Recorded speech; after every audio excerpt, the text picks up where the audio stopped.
Thank you very much. It's a great pleasure to be here. Yours is a very famous campus, and I've had friends here also before. And this is a very famous lecture, so I'm really delighted to have been invited to speak about this. The topic I've chosen is something very, very topical. It is really about poverty and income distribution. Income distribution, or inequality as we call it, has been around for quite a while now, and a lot of people have written about it. Mr. Piketty is a Frenchman, in case you don't know, and you're lucky that I'm going to be speaking about him rather than his speaking to you himself, because his English is very French.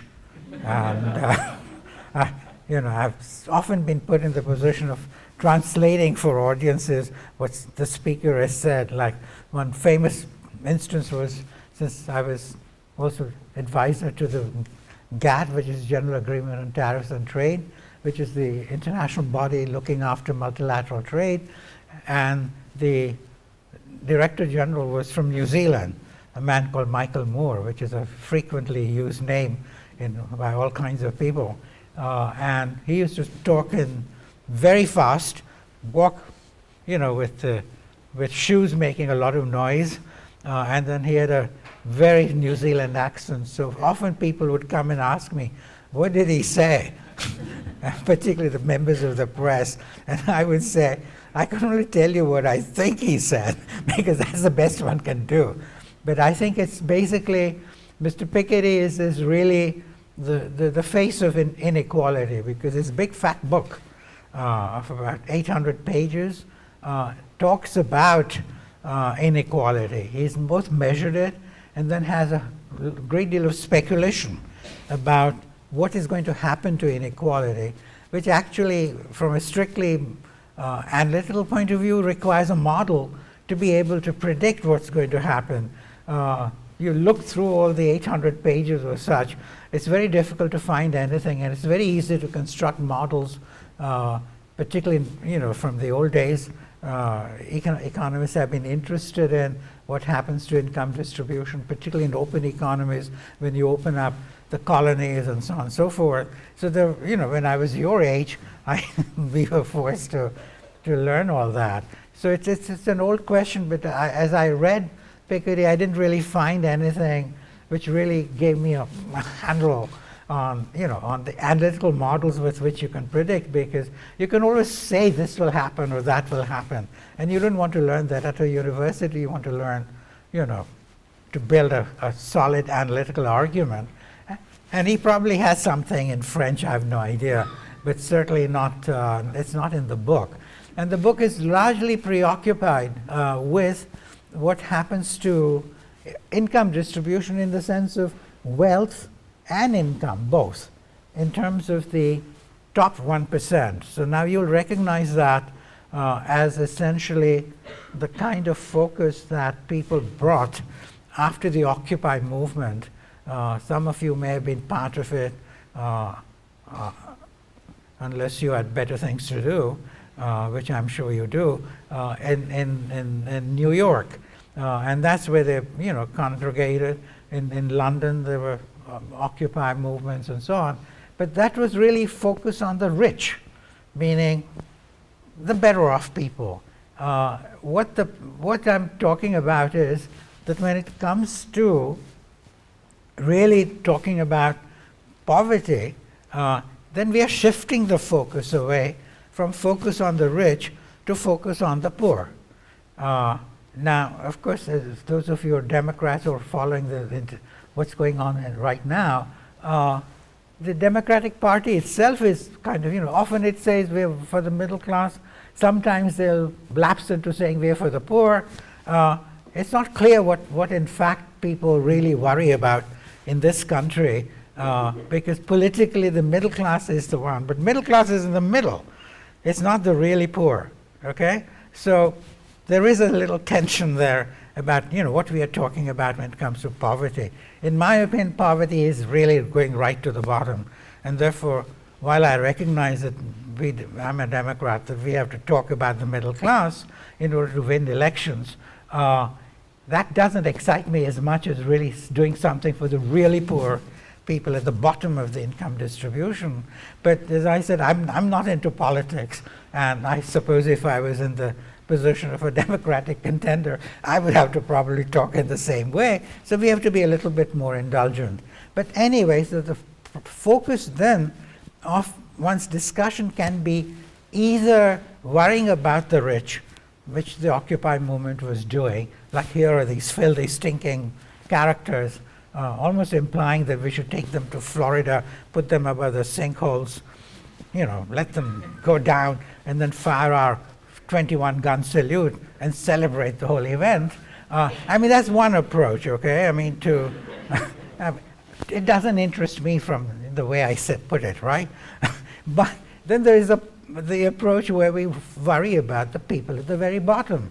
And that is something where the Pope comes in, because the Pope Francis, the current Pope, he is refocusing us, in my view, away from worrying about the rich and so on. Though I want to bring in the rich later on into my argument, but not focusing on that, because that reflects more or less our more base values or less noble values, like resentment, jealousy, and so on, or what Shakespeare's Iago calls the jealousy, the green-eyed monster, and so on. That's not what what really animates many of us.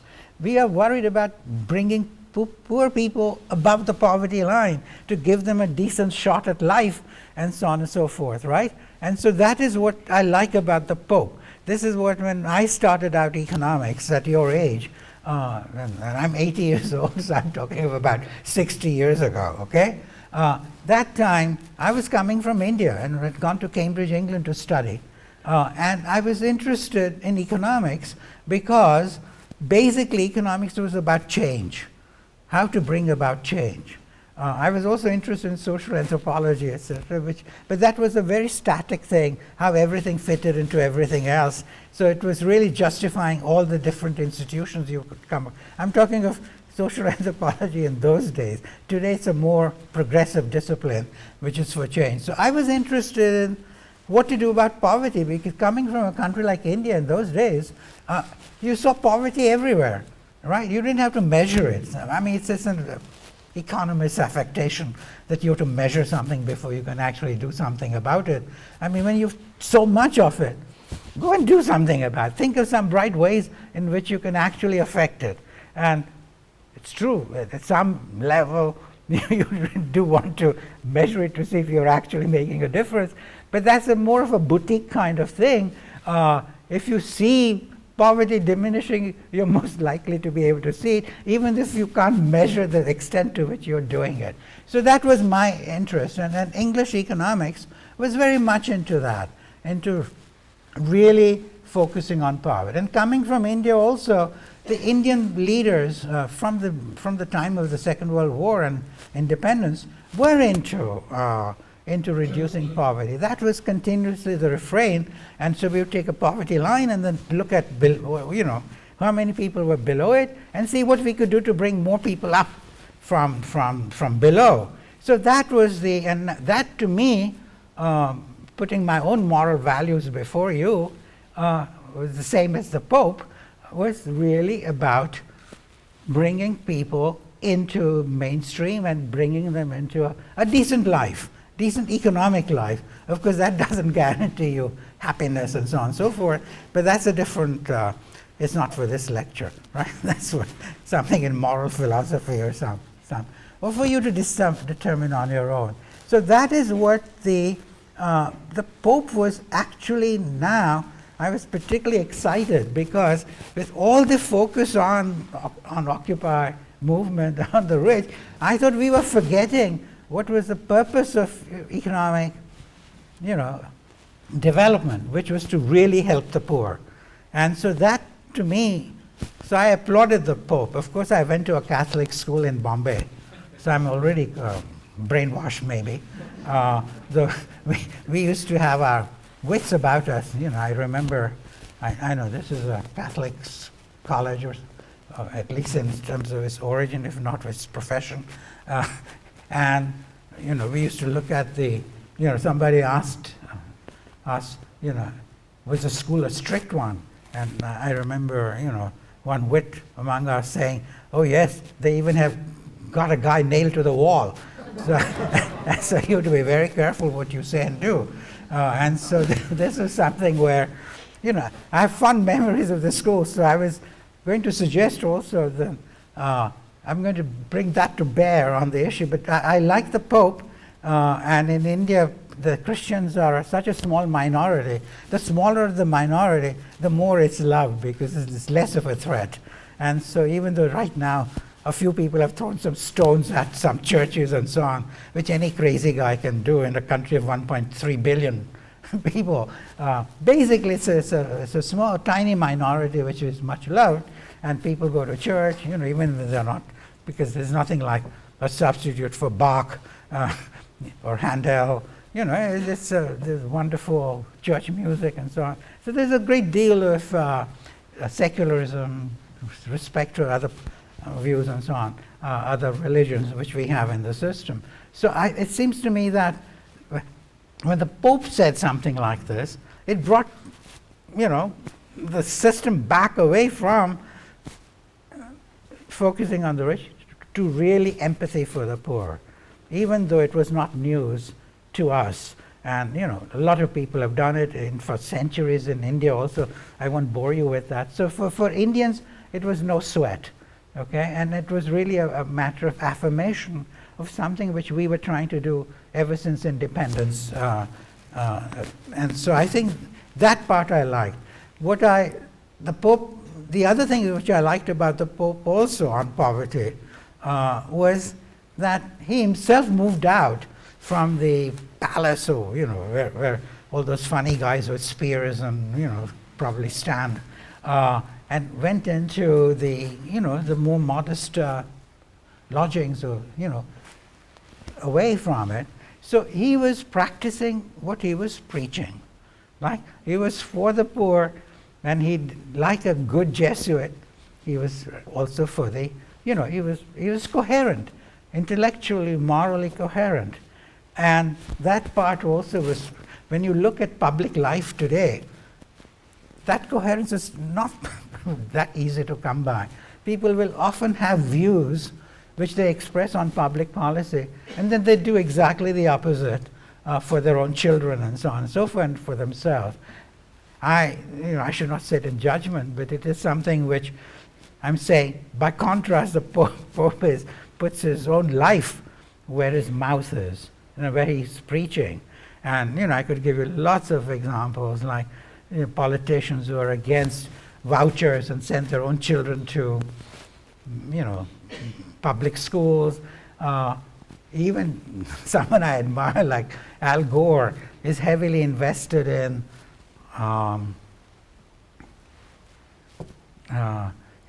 developing intellectual property on climate change. At the same time, it came out that he was actually running a swimming pool in his home, which obviously isn't very good for carbon emissions. These are minor things in my view, but it's not what the Pope would ever do, because Pope is morally and intellectually coherent. And in public life, you don't come across it too often. You could draw examples. I could bore you to death with lots of examples. So that part I loved. You see, first is refocus on the poor, to the fact that in his private life, in his own life, he's actually practicing what he's preaching. So all, kudos.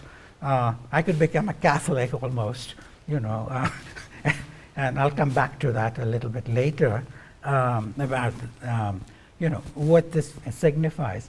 But there's one thing that he doesn't have, and that is because, and that's what I'm going to concentrate on a little bit before getting on to Mr. Piketty, which is on income, on riches and on how much the rich are getting, how that borders on what I'm saying now. So I want to do Piketty in relation to poverty, all right, and the focus on the poor from a particular specific point of view.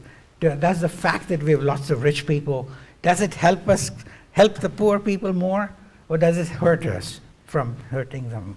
So I want to put that focus on Piketty, okay? Because you can approach income distribution from God knows how many points of view, but you have to have a focus. And that's one thing I hope you're learning, that whenever you approach an issue, be clear what exactly your question is. Otherwise, you'll be all over the place. Now, the Pope, I say, before he became infallible, which is what a Pope is supposed to be, right? I know that much doctrine. Now, before he became infallible, of course he was fallible, right? Figures. When he was fallible, he was learning about poverty, right? And how to do something about it, because that's what the Jesuits are good at. They're intellectual also. So what did he do? He unfortunately learned the economics of reducing poverty in Argentina, of all places.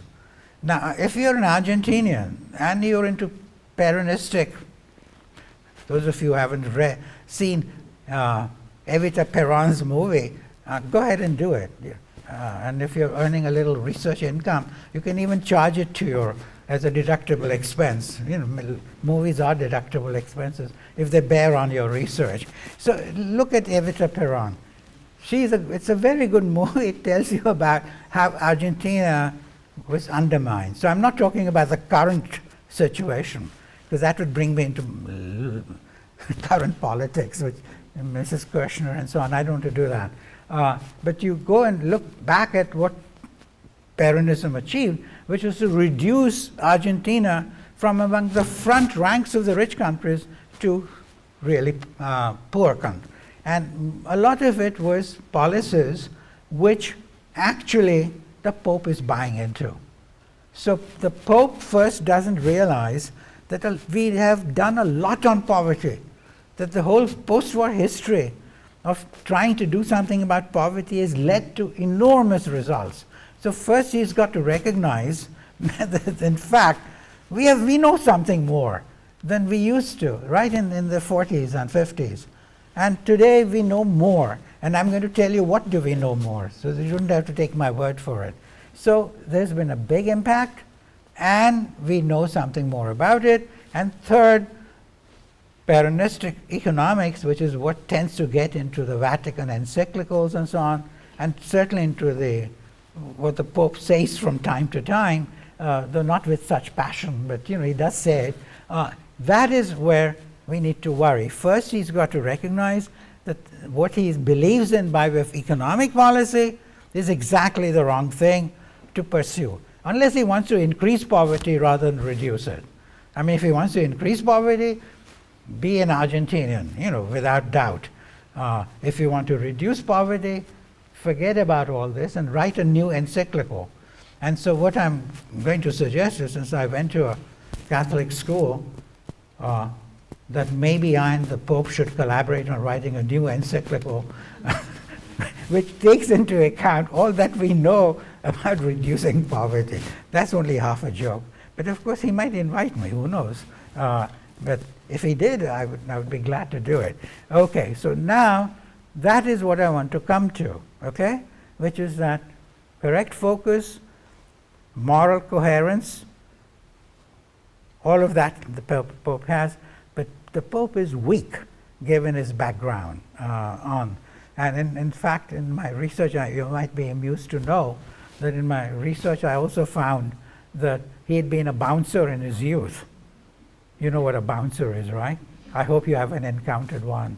But I'm told the archbishops today are encountering a bouncer in the Pope, because the Pope is kicking them around and getting them into shape to do some real good, rather. And so research can be very amusing and very entertaining. All right. So the Pope is into this. Okay. Now, so what is it that we do know about how poverty has diminished? I won't bore you with numbers. You can pick them up anywhere. But I'll leave some manuscript behind. If poverty has gone down, what are the policies which have really brought this about, right? Because many countries have tried it, and at least two countries which have had big impact and which specialize in poverty. One is China, of course, and China is, of course, at a slightly different trajectory. But the other is my own country of origin, namely India. And in India, you have a big impact on poverty over the years. And so that the poverty is really diminished in a very big way. So what did we do right? What did we learn that was really important? So that's what I want to come to now, all right, in terms of what do we know about it? Now, of course, poverty has declined not just in these two countries, because these are two gigantic countries, with 1.7 billion and 1.3 billion. That's about more than half the country's size, population size, and a lot of poverty in these countries. So if we've really managed to impact on that, that's already great stuff. Now, what I'm going to say doesn't apply to countries which have enormous riches. Like if you say, does it apply to Saudi Arabia? Those guys have, money crawling out of their ears, right? And now going into Yemen and God knows where, and into Wahhabi doctrines, and that's a different ball game, right? I'm interested in countries like Indonesia, India, China, Brazil, South Africa, and so on, where the bulk of the poor people are, and where really making a difference would make a difference. And what do we know about those countries to try and reducing poverty in a very big way? So that's really the thing before us, right? Now, what we can say about reducing poverty, so let me go down step by step into different types of policies which one can do. What about international trade, which is being discussed by Senator Schumer and people like that on the trade policy fast track authority in the Senate today and maybe tomorrow as well. So do we want an open system? Do we want more trade, more openness to trade? Or is it a bad thing like many unions fear in this country? Now, unfortunately, a lot of unions are scared of international trade and the effect on workers' wages. And you see that in the popular opposition by unions, some in Europe as well, but mostly in our country, where the unions are not on board as far as the expansion of trade is concerned. And that's one thing which we can pursue and which you need to think about. But that is right now before the Senate. And so is openness a good thing? So we can divide it into two things. First, or three things. One, the last one being, does it affect labor badly, even if it increases the size of the pie? But the first two questions are, does openness increase the size of the pie? And two, is increasing the size of the pie generally good for a country, right? Does growth lead to more impact generally, and particularly for the poor, for which one can add some more? So that is the question to ask. And there the answer is, I think unequivocally, that trade openness, increased openness does help in a big way. So there are two steps, as I said. One is, does it lead to greater growth? And two, does greater growth affect poverty? Okay, in two steps. So first step, does it lead to incremental growth? And there's plenty of evidence now. One of my colleagues has done an analysis of as many countries as you can get data for the post-war period. And he shows actually that greater growth of exports of international trade is associated with greater growth. And where you have less export orientation or less export performance, you also get a lower performance on the growth rate. Now, of course, these are associations, and you could easily say, if you don't want to agree with me or with him, that really the causation goes the other way, that namely greater growth leads to greater export performance, and it's not the first way around.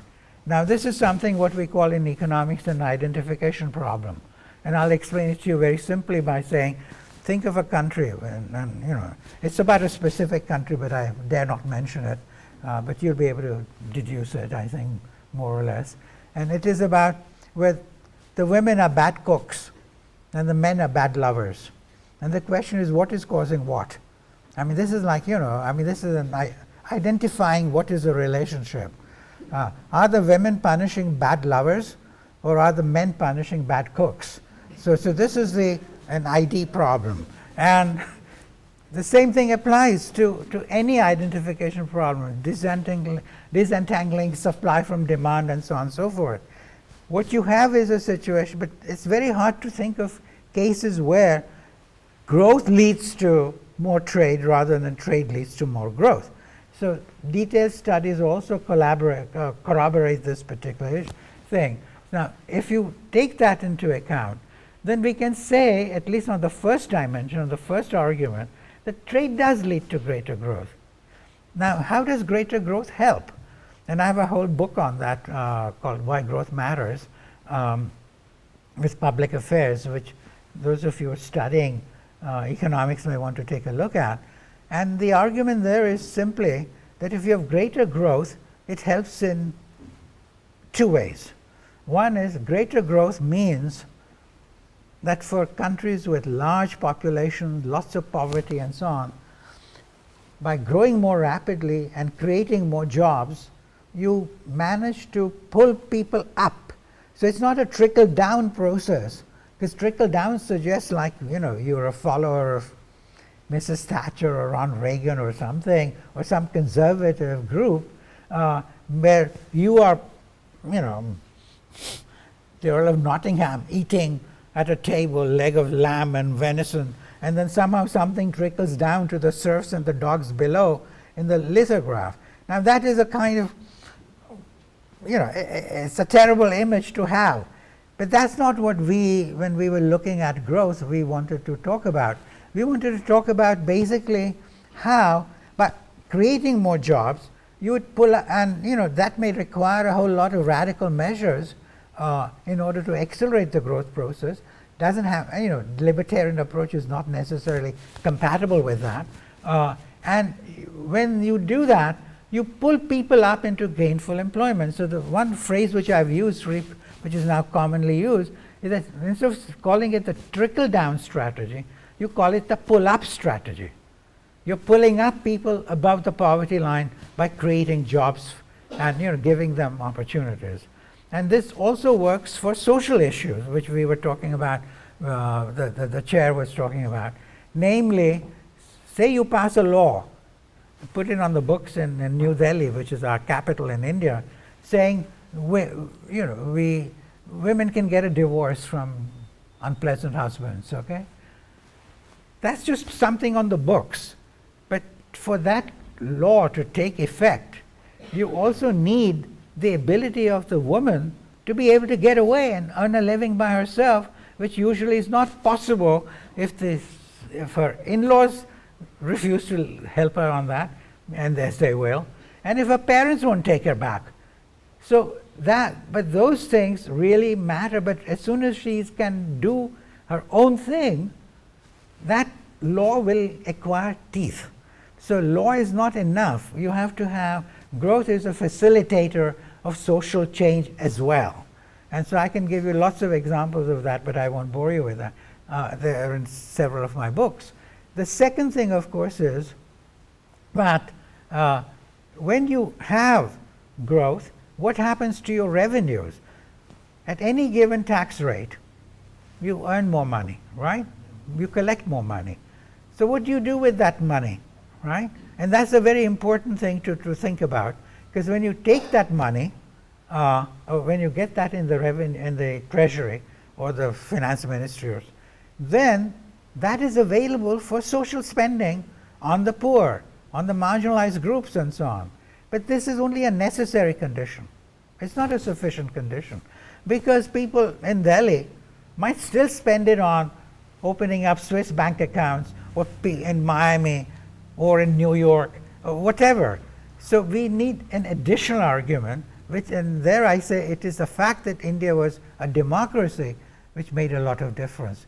Because a democracy, a liberal democracy, means that people from below, as their aspirations are aroused by growth and by the fact that they see change as possible, they will then be able to use either multiple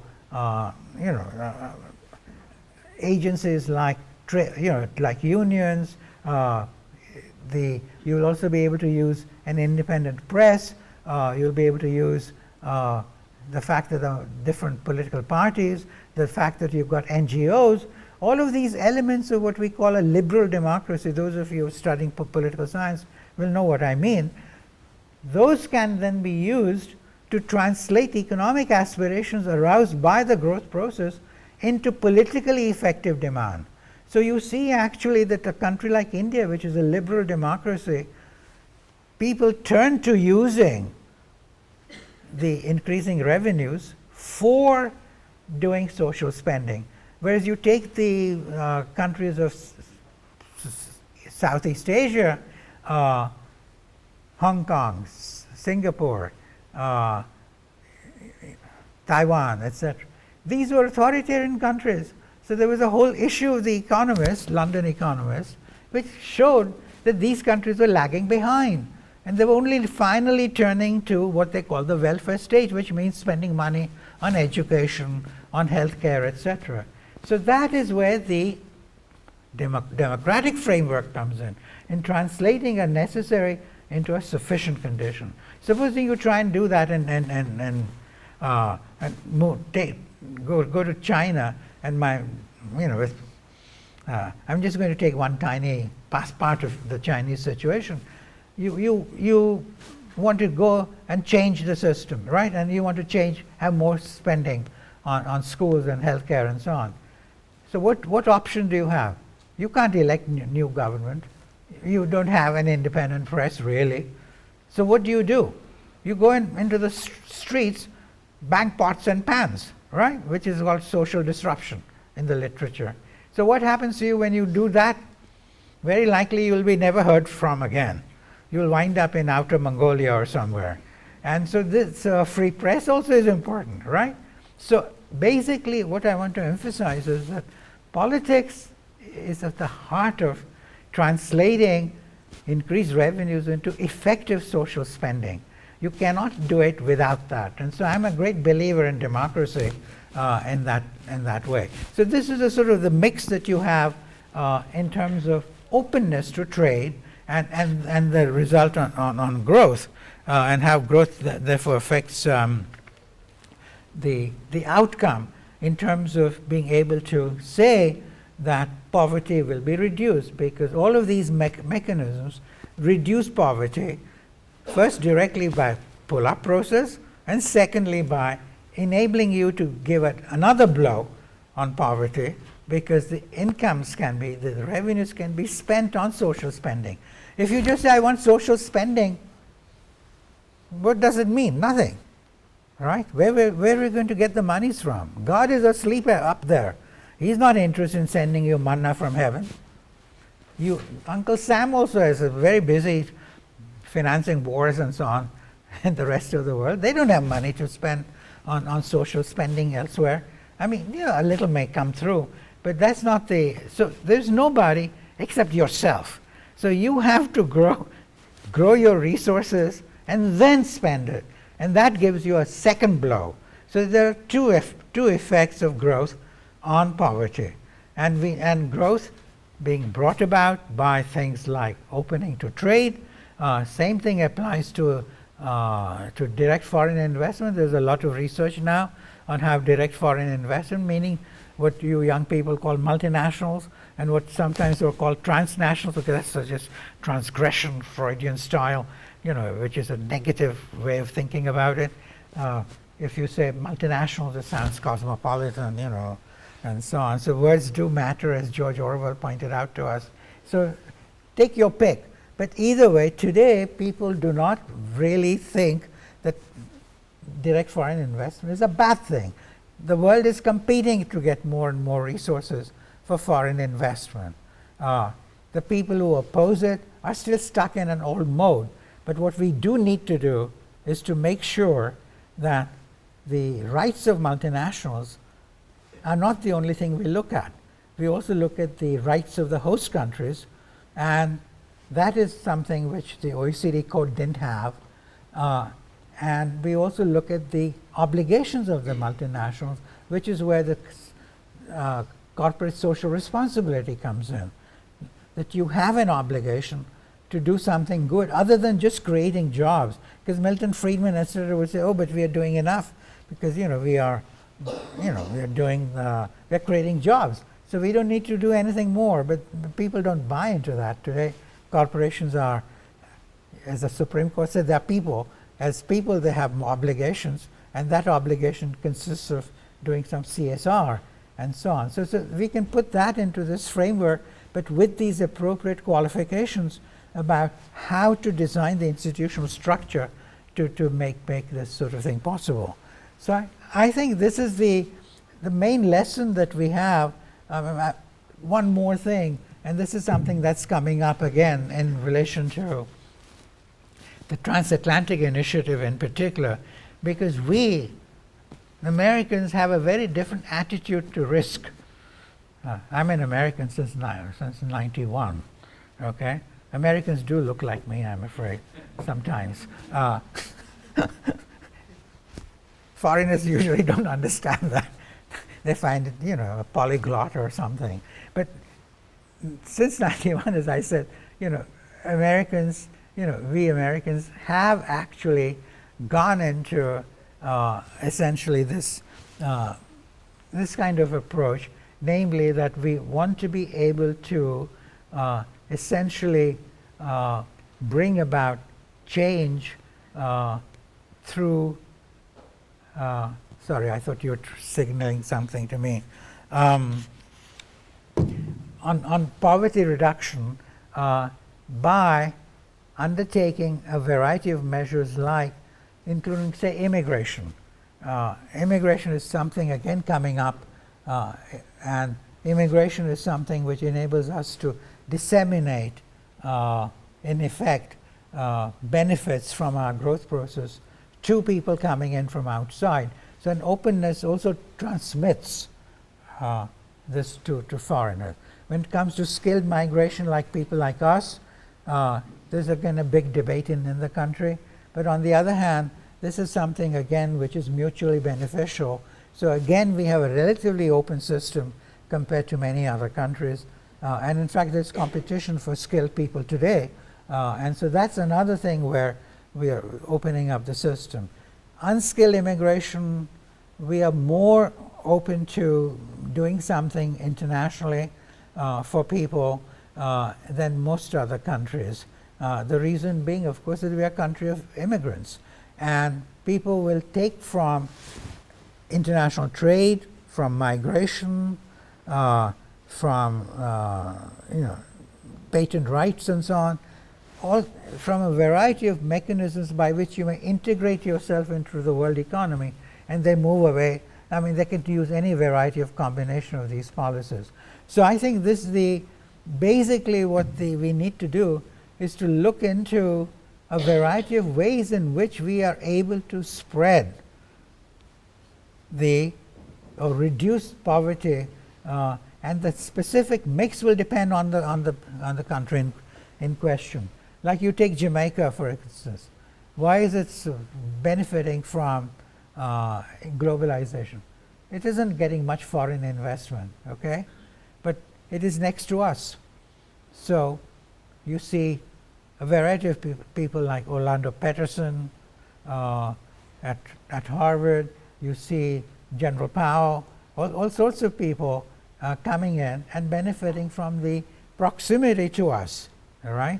So they're able to use international trade, or rather international migration is a way to do it. So as long as we keep our immigration markets open, we are also spreading the possibility of helping people around the world. So I think each country will have a different mix of possibilities. Everybody is not going to have the same thing.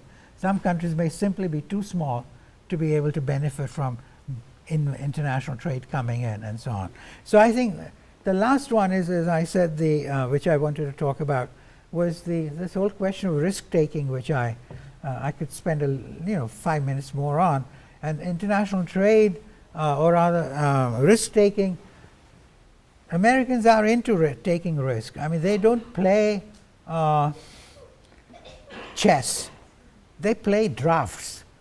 I'll do something which is immediately beneficial, okay? If that creates problems, I'll go at it again and do another technical change. So you have a situation where in one of my books I point out how on GM foods, everybody knows about GM foods, right? It's not General Motors, it's just genetically modified foods, okay? When you have those, what happens? We worry. Do we? No. Because the Europeans worry that these are Frankenstein foods. That's what they're called. You remember Frankenstein who walks like that? Okay. So this one is going to kill you, right? He's going to get you in your bed. So the Europeans think of this as Frankenstein foods. That's the phrase used. We don't think of it that way. I saw, in one of my books, I have a New Yorker cartoon where there's an American sitting at dinner, and he calls the waiter and says, "This broccoli doesn't taste good. Would you have it genetically modified?" So that's our approach, you see. So we are not afraid. And once I brought a whole house down in Paris, because French both hate and love us, depending on which side of the bed they got up that day.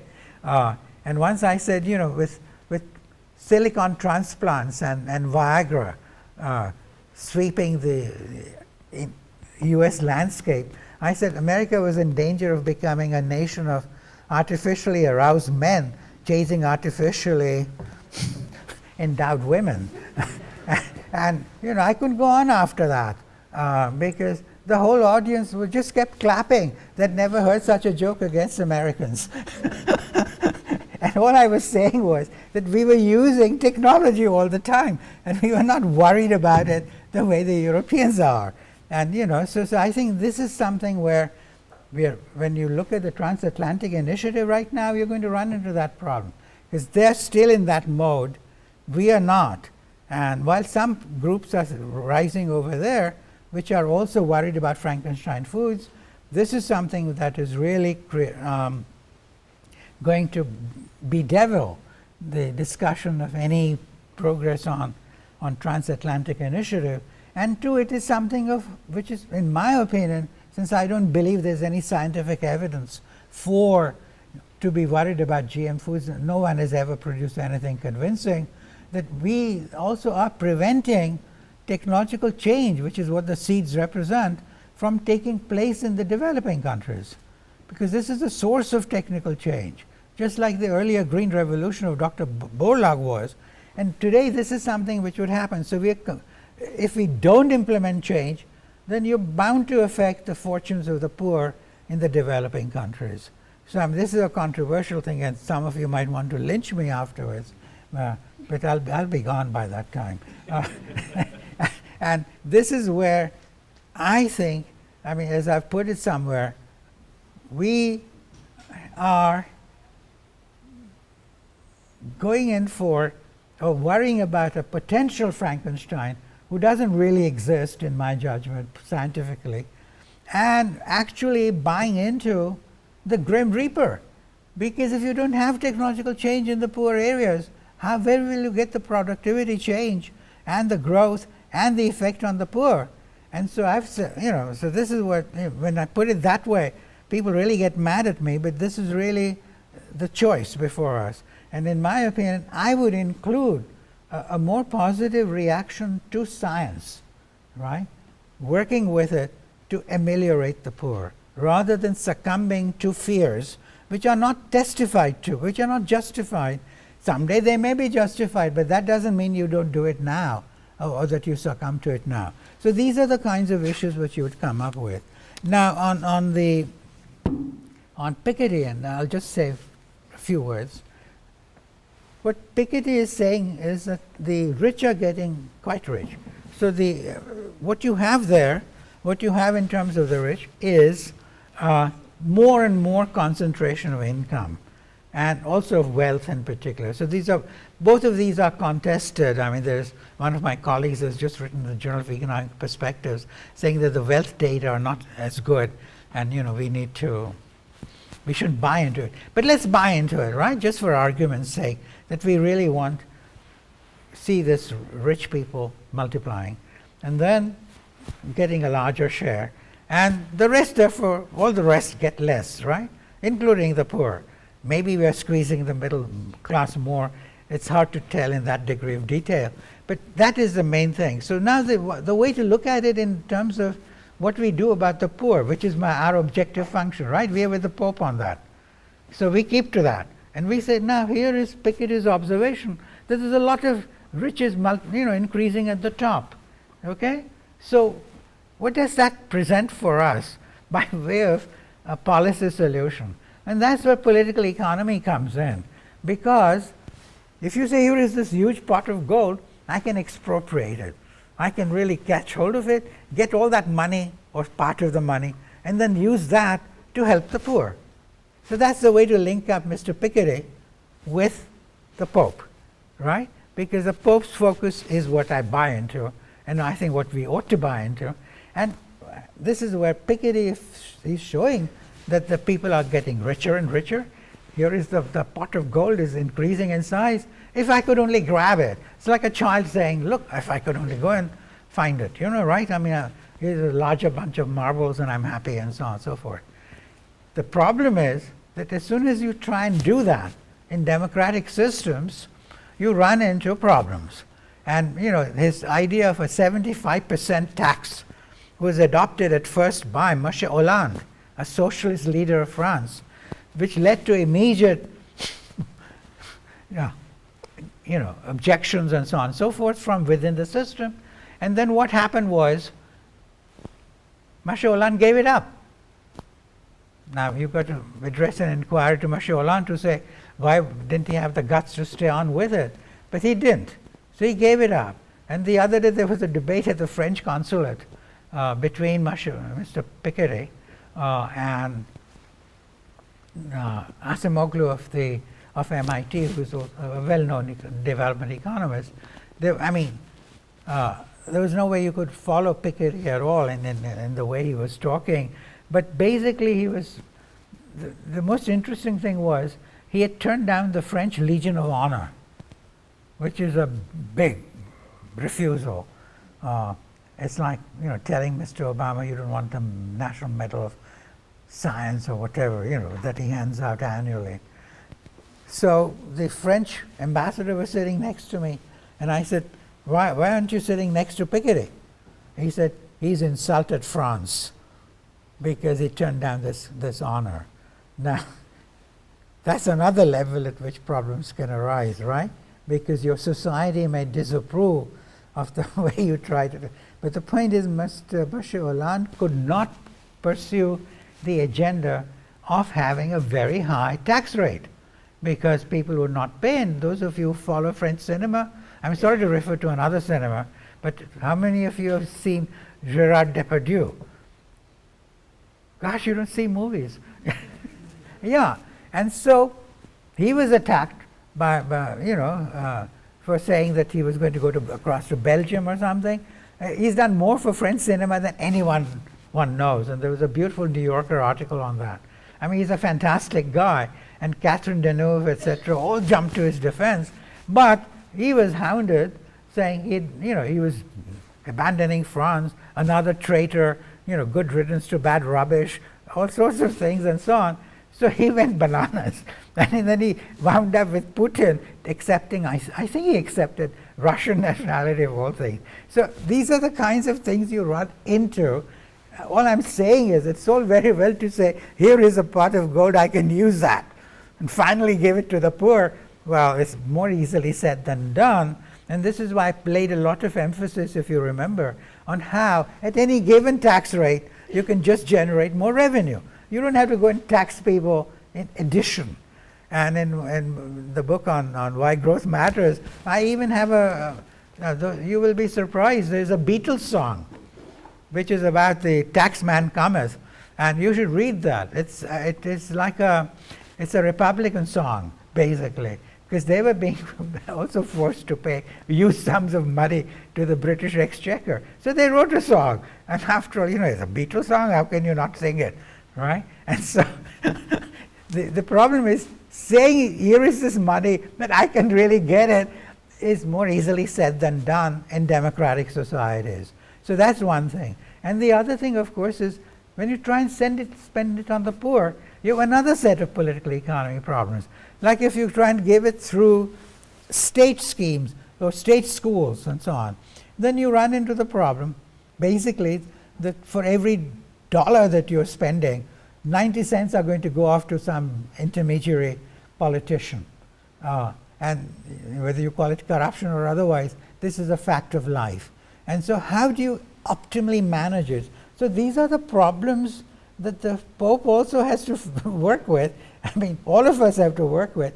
And in countries like India, this is a phase where we are in, because we now more or less understand how trade openness, etc., helps you. Okay? That is sort of, if anybody quarrels with you on that, just tell them to go back to school and really read something. But once you've got the revenues, how do you spend them optimally? What should be the size of the classroom?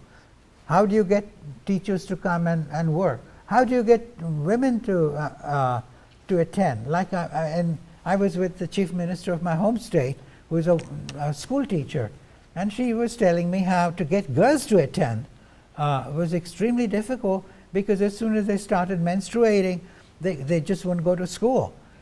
Or they wouldn't, unless there were separate toilets, they would not go to school.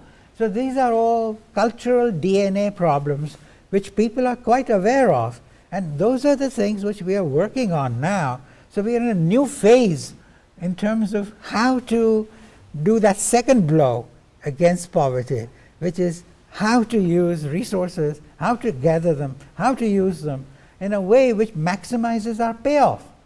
And that is really the important thing today. So I just wanted to leave you with the thought that the political economy, this is really where the action is right now. And how to get this done.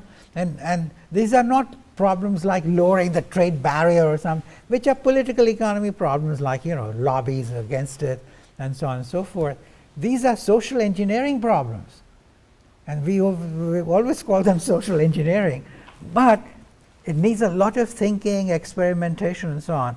And that's where I think, the real action is, not in just saying here is this pot of gold and, we can use it. So that's what I want to do. And the final thing I want to say, so that we have some time for Q&A, is that you really, when you talk of income distribution, which we do generally, it matters a lot what we mean by the income distribution. Typically you will find, 1% is drawing a lot of money, the rest are not. Well, are we comparing ourselves with the 1%? In my own university, the people who are actually going to the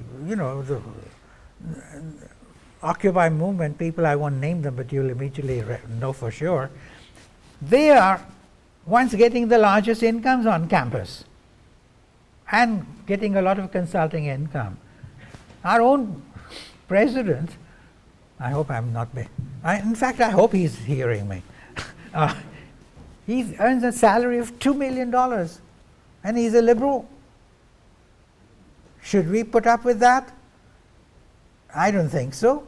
So our people compare this. And the same thing is true of economists, and there are many economists here, I'm sure. The sociology people, the English lit people, they look at our salaries, because our salaries are determined by what we can get in other places, right? It's the principle of, paying people what they're worth in the marketplace. But who pays sociologists or English lit people? So one of the jokes is that in the old days, if you wanted a petition signed against any cause, you went to the math department. Why? Because in the math department, unless you succeeded by the age of 18, you're a failure. So there's skillions of people who are failed mathematicians, and they'll sign anything you put before them. Today you don't have to go to the math department. Today you go to sociology and comparative literature.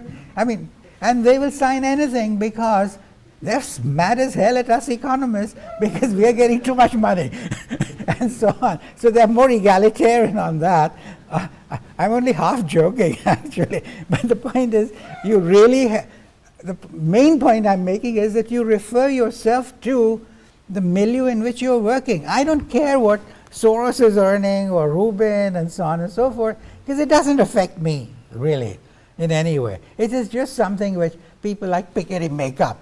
Okay, if he's happy, so be it, right? But nobody cares about. But go to Columbia and ask them what they think about the president's salary. You will hear things you don't want to hear, right? Because that is where the action is, and people feel he's getting too much, or these other pro-Occupy movement people are getting too much. And then they're writing books on inequality and actually contributing to it, and so on. So this is the point I want to make, is that we really have to be careful, we economists, I'm addressing the economists, not to just keep measuring things mechanically. What's happening to one person? What's happening to the fifth decile? We have to see what we want to, what is the politics and sociology, then go and measure it, right? And so that is what we don't have at the moment. And people keep measuring this Gini coefficient all the time. Does everybody know what the Gini coefficient is?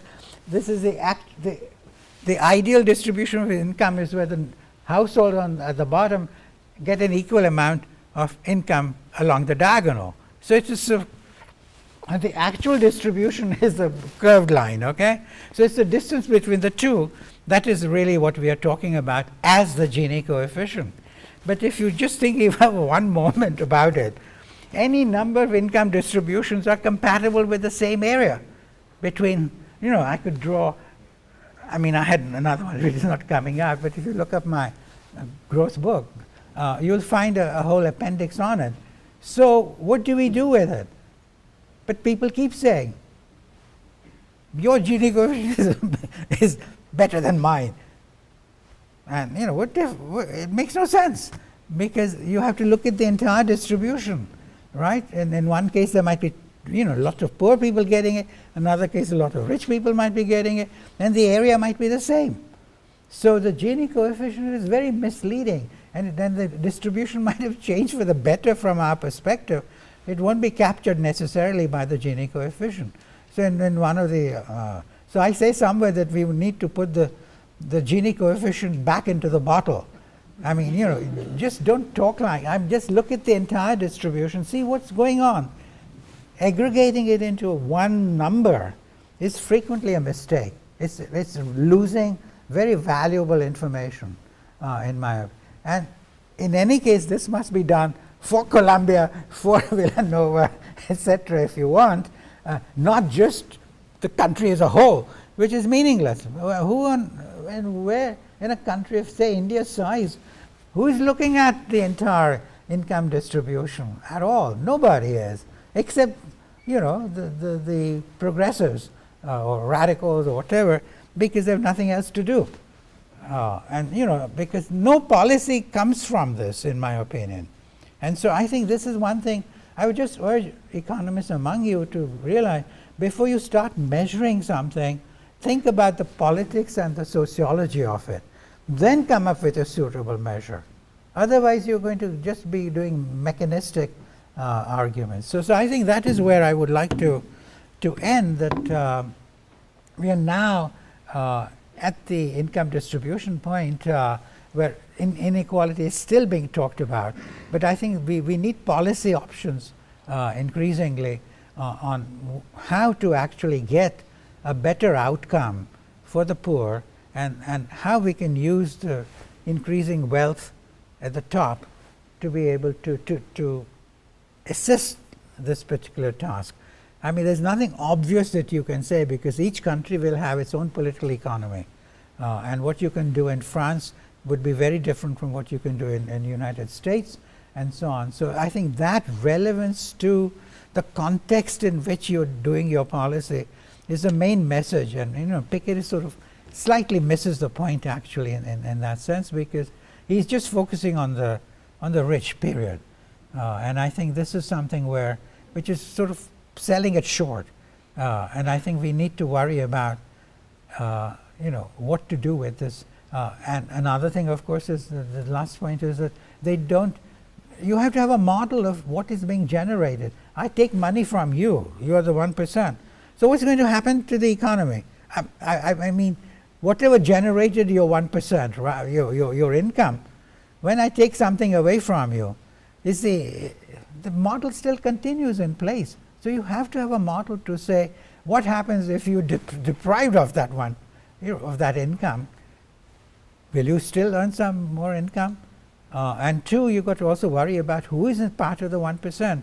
And that's the last one. I asked one of my, I said, look, Piketty has not even read Thomas Mann. There's no reference to it in his. So I said, Thomas Mann got his Nobel Prize because in the fourth generation, people were coming down. So there was exit from the top, right, downwards. And so I said, Piketty, his grasp of literature also is very wrong. I mean, he even thinks that, he mentions Jane Austen, forgetting that Lizzie Bennet actually, even though she didn't have wealth or status, managed to pull down Mr. Darcy quite a peg, right? So what happened to the wealth gap at that point? So he doesn't understand Jane Austen, which I can understand. He's a Frenchman. But then, no, I mean, I'm sure he knows his Balzac very well. But so I asked my French colleague, and that's the last point on which I'll end, Bernard Salanier, and I said, hasn't he read, Piketty doesn't seem to have read Thomas Mann, which is about exit, down. He said, he said, don't use my name, but I'm going to use his name. He's a very famous French economist in our department. But he said, in France, we don't consider German literature to be literature. So anyway, that's it. Thank you.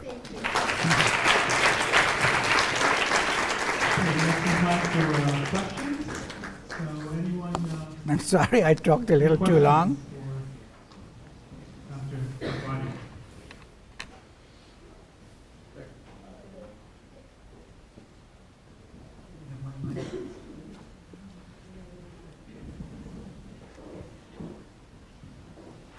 Thank you very much for the talk and the interesting statements.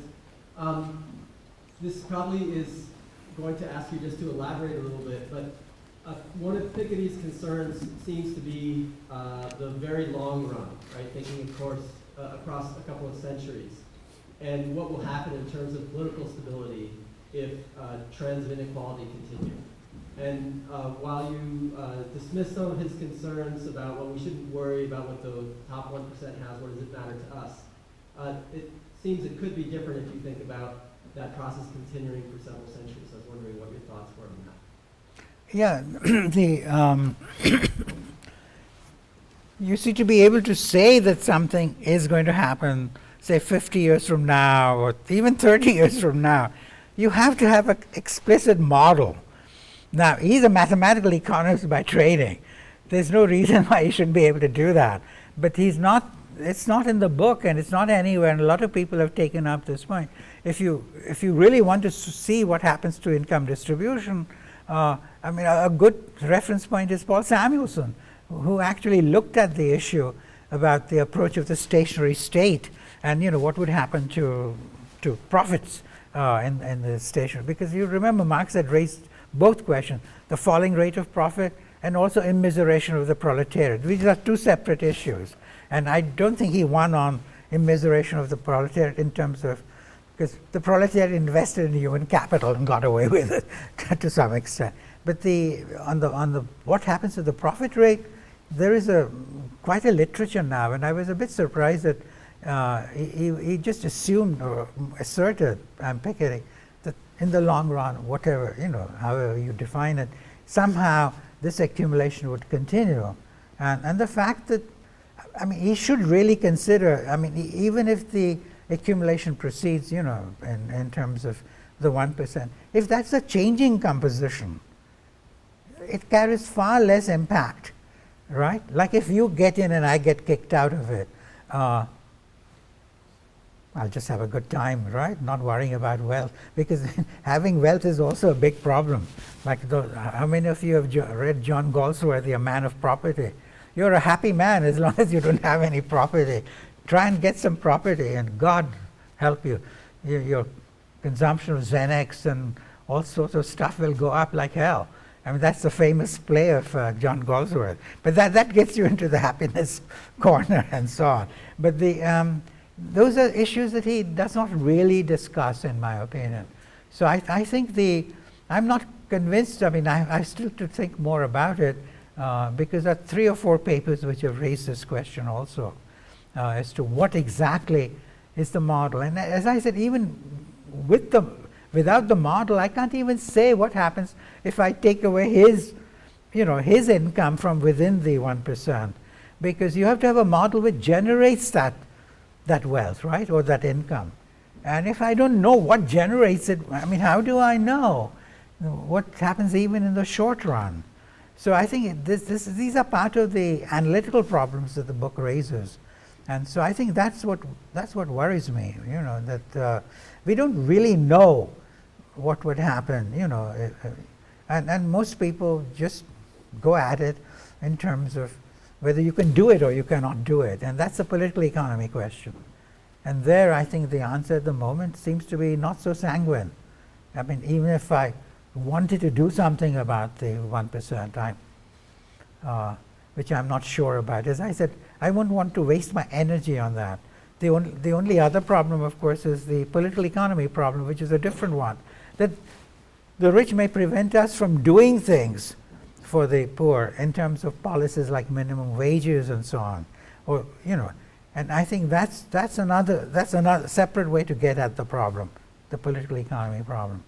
But there, I don't think there's anything that I've seen which is very compelling on that particular issue. Like my colleague Joe Stiglitz often says that this concentration prevents us from passing legislation. But I think it's, which is in favor of, say, unionization or and so on. But I prefer Galbraith who is a much more perceptive man than Joe Stiglitz, because Galbraith reminded us that you may have wealth and I may have wealth. We are both lobbying, but it's not additive. You may be for reducing steel imports because you are producing steel, and I may be for increasing steel imports because I'm producing, cars. The two don't add up; they cancel out. And so, and this is Galbraith's main insight, that lobbies matter, but not additively. So everybody doesn't go for the same thing. Then for Stiglitz, etc., to say that the more money there is, the more concentrated will be the attack on good policies. I just don't buy that until it's sort of more time is spent on demonstrating that. And in my opinion, for what it's worth, I mean, I often say in my after dinner speeches that the company you keep matters more than the company that keeps you, because the company you keep means the ideas you learn and so on and so forth. Those things are important, but people buying you, it's a bit vulgar, right? And besides, it cancels out. If you try and buy me, I'll go to him. He'll give me a better return, right? And so the two of you are going to be at loggerheads. This is true of the environmental discussion today. Isn't there somebody, I forget his name, who's putting tons of money into environment, and then they're talking about Koch brothers being on the other side. So they all tend to cancel out to some extent. I don't see any reason why one lobby should be necessarily more important than another in a game played by lobbies. And what's going to help us get around that is basically power of ideas, because that does matter. Ideas do matter. So I think that's a third factor which we don't have, you see, in some of these discussions. Okay.